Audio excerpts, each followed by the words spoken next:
Just do it up there. Probably, yeah.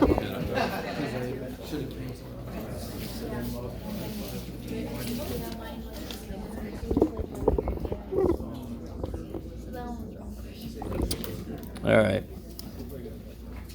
You know, I really don't like the overhead, but these rooms are just built for overhead, so.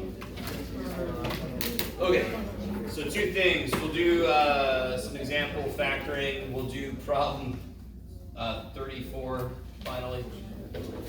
Very patient person's waiting.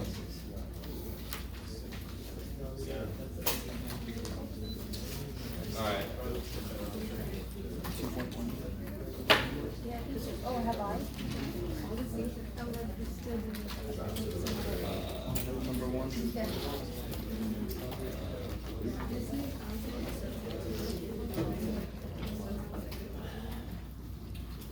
All right, guys. You should be really happy. I'll show you why. I changed this problem a bit, and I'll show you what I changed it from. Everybody had this, nobody had this. So everybody had a problem where it was like stuff over this, right? The more you understand what I just said, everybody had this problem, but nobody had this problem. The more you understand what I just said, the more you understand math. You all had different numbers, but they're all the same damn problem, yes? So, what question do I ask myself to get this sucker factored? What multiplies? Good. What multiplies into negative 33 but adds up to negative 8? Yeah. 33 is a nice one because there's not a lot of ways to factor, right? What factors are 33? 11, 3. And they would make negative 8 if 11 was negative, right? So minus 11 plus 3. That problem's no. So what's the domain? X can't be. Positive 11. And if you stop there, I'm happy. I didn't ask for interval notation. If you make interval notation, little tears, no bonus credit, just little yes. I put X. No. If you do equal. Little tears of joy. Just a question. I did exactly what you did. So I just didn't put the cross on the minus on the equal sign. So what you did is, if you wrote this answer, you're saying that these are the only two numbers that work. I meant like that was the. I know what you're doing. But you understand what I'm saying? If you say this is the answer, you're saying this is the domain, which means these are the only two numbers that work. Yeah. So you have to put that. Okay. But I know what you need. I'm only going to take off 20 answers.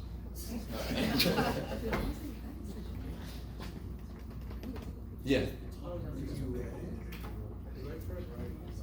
Do it again. Oh, all right. Somebody help me out. How do I write this in interval notation? Negative infinity. Good, because these are the only two numbers I have to throw out, correct? So I can start at negative infinity, To negative 3. and the first number I got to stop at is negative 3. And then negative 3 to 11. Good. Pick back up at negative 3. Then I got to stop at 11. And then 11. Pick up at 11, go to infinity. So the way I look at it is, this is negative infinity to infinity. Skip negative 3, skip 11. That's what that is. Yeah. Wouldn't that be bracketed? No. Where? Like after negative 3, then the negative 3. Isn't the whole idea that I cannot include this? I Right. can't include this, and a bracket would mean include. Yeah. Can you do an example of set notation when, what's that called? Set notation? Interval notation. Interval notation. When you have a discontinuity, but the function exists at the point, like that. Well, it depends on the question. So is the question domain? Domain. Okay. So just like on the quiz. Yes. Okay. So this is where I think a few of you guys will have made a mistake, but it's understandable. So if I'm going to make a very, very, very just straightforward thing. Okay, you guys will see. Let me give us some numbers. Let's see. Doesn't matter. So doesn't matter. Doesn't matter. Sort of matters. Say this is 5, and I'll say this is 6. Okay. You guys all with me? Just look at a domain. What's the lowest it could be? Negative 5. Yeah, negative 5. If I do this, what have I done wrong? I have done something wrong. You included 2. I included 2. Is 2 a valid input? Does it have an output? So it should be -5 to 2, 2 to 6. Yeah. So every single person's domain had one point that didn't exist. It can't be a part of your domain. How big of a deal is that? No, not big. I mean, you're gonna lose some points, but not like a crazy amount. Maybe 11. No, I'm joking. Sorry, I'll stop joking. Yeah. Yes. If the graph ends at like the 2 dots, is it a bracket or a? Yeah, this would be a bracket because these are filled in. If this would have been like that, then I would have made this No, the F4. 4. Yeah, would that be an open or? Well, does 4 have an output? Yeah. Of course it does. Yeah, so it's fine. Does 2 have an output? No, so I better throw that shit out. Does 4 have an output? Yeah, so it's good. Yeah. You guys with me? You do union? Because of, well, wouldn't you do union for 4 because of the fact that there's. No, okay, I need you to understand. When I write domain, I'm writing a list of all the X values that have answers, that have outputs. What is the only X value between -5 and 6 that does not have an output? 2. That's the only one I've got to throw out. Does 4 have an output? Yeah. Does something weird happen at 4? Yes. Who cares? Right? It is weird. That would be a question. Now that, if I ask limit questions, then 4 becomes hard. Domain question's easy as shit because it's got an output. That's all I care about when I ask a domain question. Does it have an output? So I throw out where it doesn't have an output. Yeah. Why do you use parentheses instead of a square bracket, 5 to 6? Oh, I changed it up. Somebody asked me a question, so I made that a open circle. Okay. I'm sorry. Yeah. Somebody asked me a question, and so I made it an open circle. Then that would be a parenthesis. Yeah. But it would be. If it was a closed circle, it would be a bracket like I had originally. Yeah. Yes. So if it asks for range with this question. Yeah, that'll be a little evil because they didn't give us a scale because I was focused on Oh, okay, domain. well, But yeah. but if they gave us a scale, let's say that's -1, 1, 2. This one would be a little evil because of this. But let's say that that's 3. So the range would be. Well, let's see. What do you guys think? This would be a little evil. I wasn't focused on the range because I can't tell if that actually fills that in, right? So do I have to throw this out? It looks like that's right there, so no. So what would the range be? It looks like the range would be from -1 to 3. Because this is filled in. Okay. What about at 4? What about at 1? What about where? At 1. 1 is good right there, see? All I care about is, when I'm doing range, is there an output there? Is there an output for at 1? Yeah. Is there not here? Who cares? There is one there. That's all I need. Okay. Is that all right? Yeah, okay. So, let me say something that will really solidify. Well, no, let me say this. All right.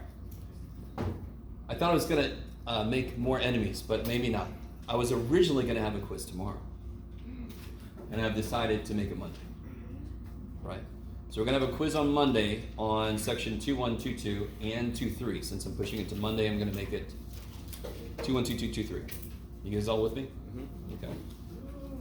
One reason I decided to do that is because I'm still trying to be nice and it still feels icky, so maybe I'll stop. So it's a good thing you took me now. But also because we haven't finished that handout from yesterday. Printed a few out. Oh, good. Does anyone need a copy of this handout here? This is the one from yesterday?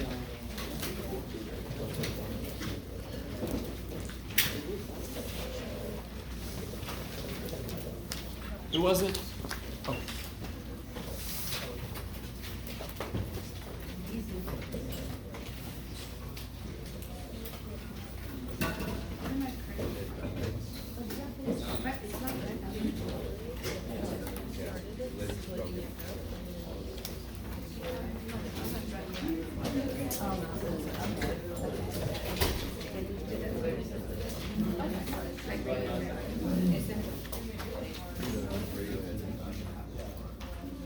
So, let's see.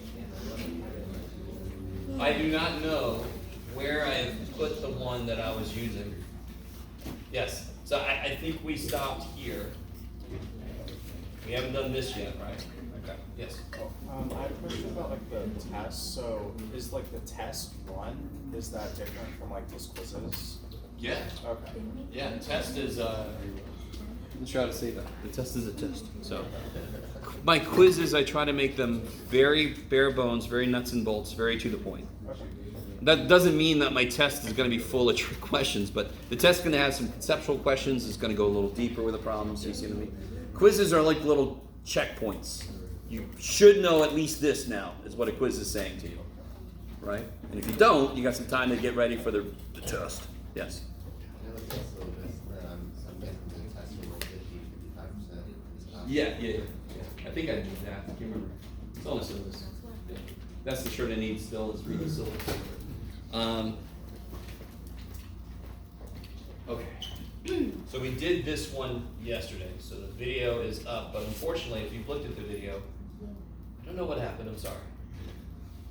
Technology does this, so just too bad. How many of your teachers put YouTube videos up of their lectures? Okay, at least you got audio, so I'm really sorry, but you know, it just happened, nothing I can do now, I'm sorry. Hopefully my phone, that's an S10 Plus, by the way, which is like a lot of seasons out, but that's why I like Android, because it keeps working for the most part. So maybe I'll get a new one now. Well, I mean, I think you accidentally pressed something. Yeah, I moved the phone and my fat thumb hit something. So it's not the phone's fault. Okay.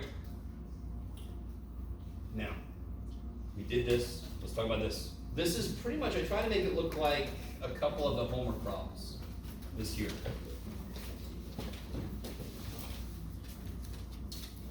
So I give you a point that lies on this curve. You all agree that point lies in this curve? How do you check to make sure this point lies on the curve? Plug a 3 in, you get a 1 out, sweet, right? I want to figure out the slope of the function at that point. So for us to do that right now, one way we can do it is to kind of like get really close to 3, the input of 3, right? Is everybody with me so far? What is the basic idea of the very first act of calculus? Can I find a slope at a point for something that's not a straight line? That is the main thrust of the first part of calculus. Are you everybody with me? The second act of calculus is going to be doing the inverse of that. Let's not worry about that yet. Let's focus on the first act. Is everybody with me? So I want to know, is that a straight line? Hell no. It's a curvy dude, right? So I say curve. Math people weird, we call straight lines straight curves sometimes because we're a little touched. This curve, obviously, whatever the slope is constantly changing. So I'm making this problem very focused. I want to know what the slope is right at 3. And I'm not going to do the whole skit again about algebra needs 2 points. I've already done that shit, right, a few times. You all with me? Yeah. So that's why what we do is we go a little bit away from 3 and then we start approaching it to see if I see a pattern. You with me? So this we can call x1, y1, right?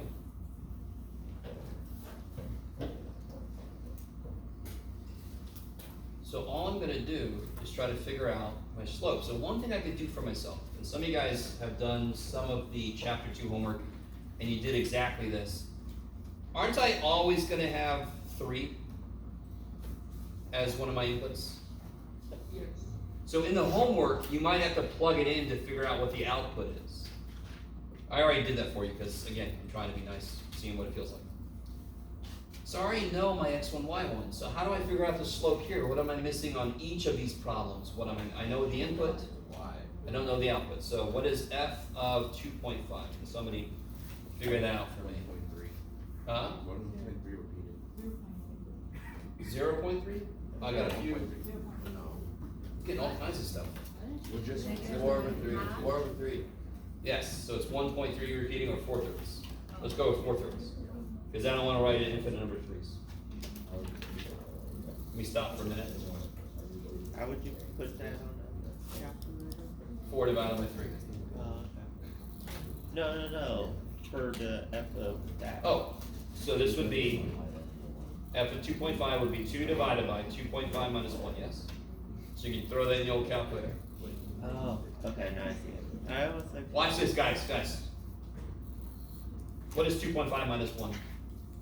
1.5. If I double the top and the bottom, doesn't that become 4 over 3? Alright, so screw calculator. We're humans, we're better than that shit. So now can I figure out the slope? Yes. So one of my points will always be 3, 1, yes? What's changing is the other point. I'm kind of approaching it slowly because this little blob just came out of meteorite. I don't want it to be in a horror movie, so I'm just gonna come up close to it. Yeah. How come, like, could you have the answer as 1.3 or do you need it to be a 4.3? 1.3 is not the right answer Okay. because it's 1.3 forever. So why did you multiply it by 2? I'm trying to understand that part. Oh, I'm just showing you another way to do it besides the calculator.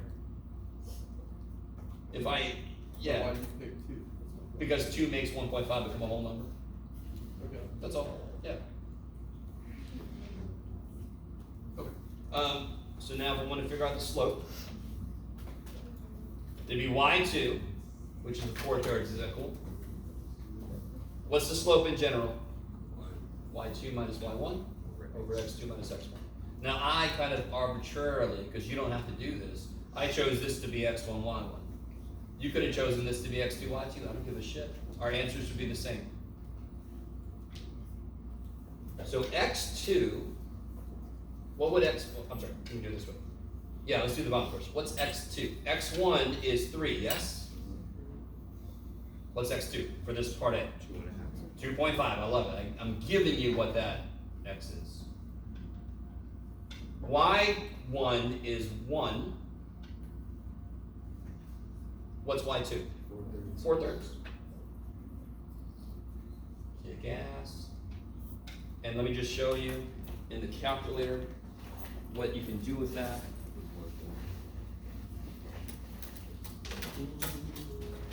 Just put it in exactly like that. Now real quick. One of the biggest mistakes about students putting stuff in the calculator is, see that big ass bar? The big ass division bar, yes. We all see that because we have eyeballs. Thank the gods this doesn't have eyeballs. Maybe the TI 158 is gonna have eyeballs, and then you get Skynet and all kind of shit. So when I put this in the calculator, I've got to tell the poor little eyeless calculator, oh yeah, this is the top.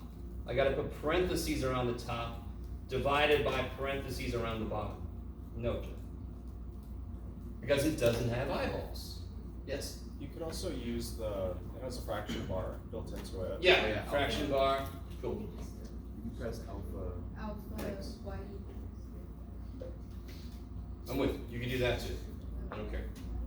Do we all get this answer? Yes. Now, something else you guys, I don't know if anybody knows about that. If you hit math, Oh, yeah. frac, there you go. So you get negative 2/3. But it doesn't matter, you can put this. That's fine. That's fine. Or you can put negative 2/3. Everybody will. This is exactly like some of the homework problems. So what am I gonna do for part B? Same thing. So first thing I want to do is what's f of 2.9?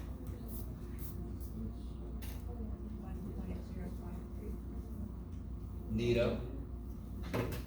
So it'll be 2 over 1.9 or 20 over 19, and that's where everybody yells at me, but again, I don't want to round too early in a problem, so we need to get used to making some fractions. How did I do that? Somebody agree with me that would be 2 divided by 2.9 minus 1, yes? Yes. And then you just multiply top and bottom by 10. Then I don't have to round. I get it. Yeah. So now I can do this. 119. So I'll get y2 is 20 over 19 minus y1 over x2 minus x1. So I'm just going to do the same thing over and over until I go a little insane.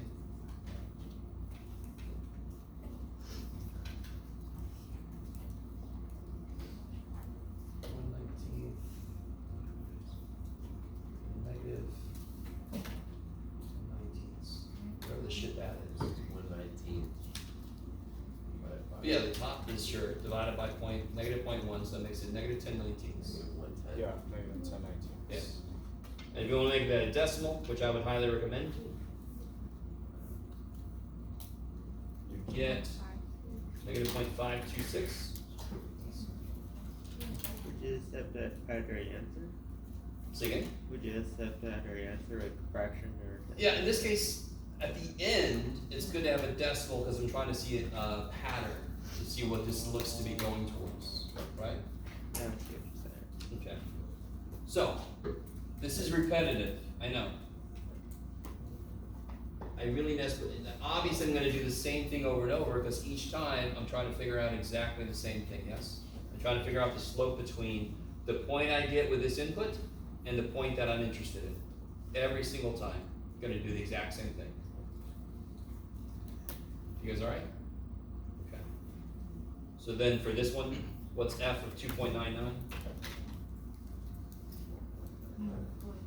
200 over 199. Yeah, 200 over 199.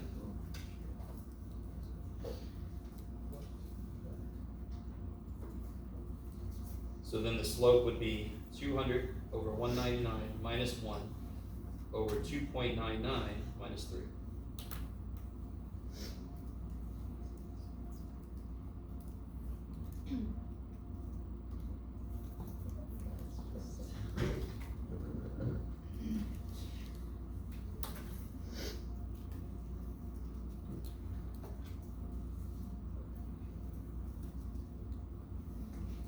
What do you guys get? So again, when you put it in the calculator, do this, 100 over 199. or as a decimal.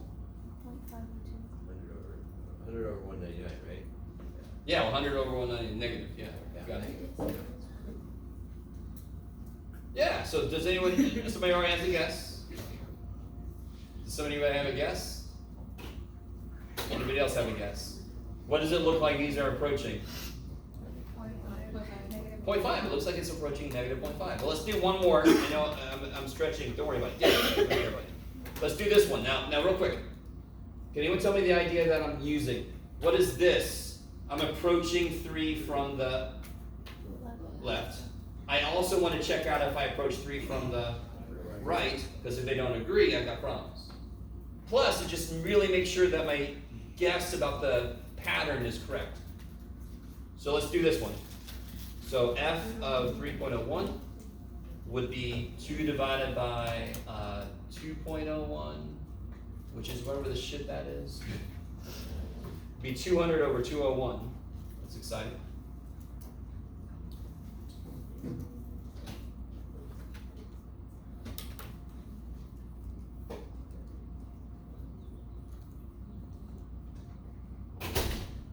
Alright, so now continuing. This will be 200 over 201 minus, you can do it, Jeff, 1 over 3.1 minus 3.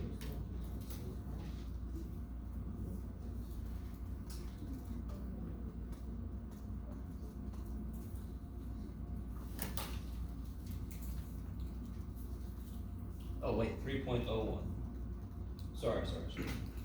There we go.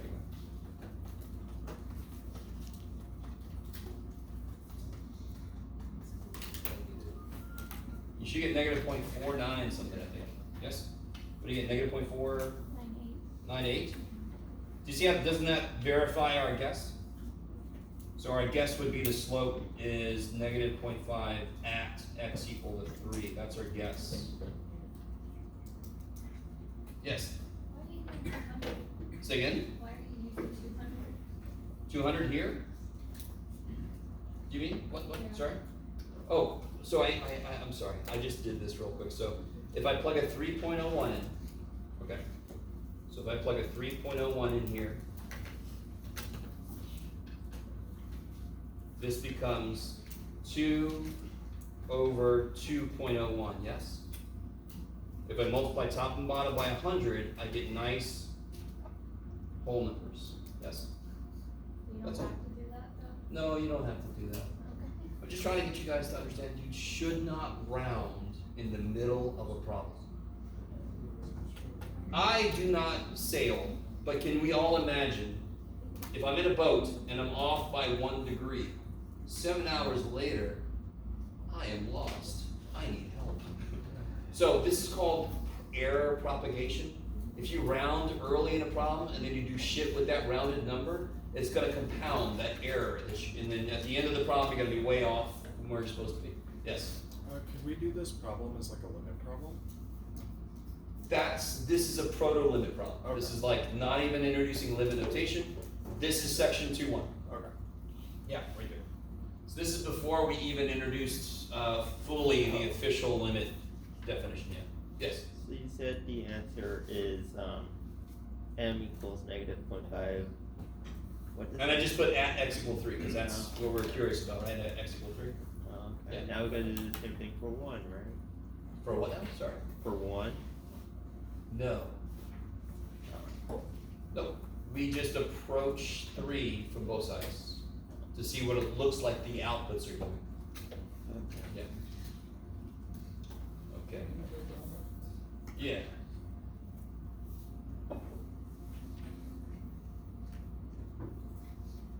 Yes.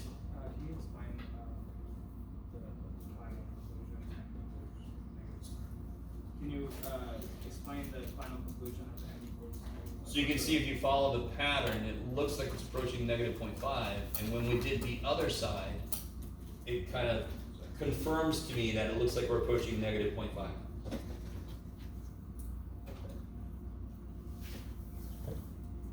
Yes. So if you're saying it's approaching -1.5, is it ever gonna be exactly what we want?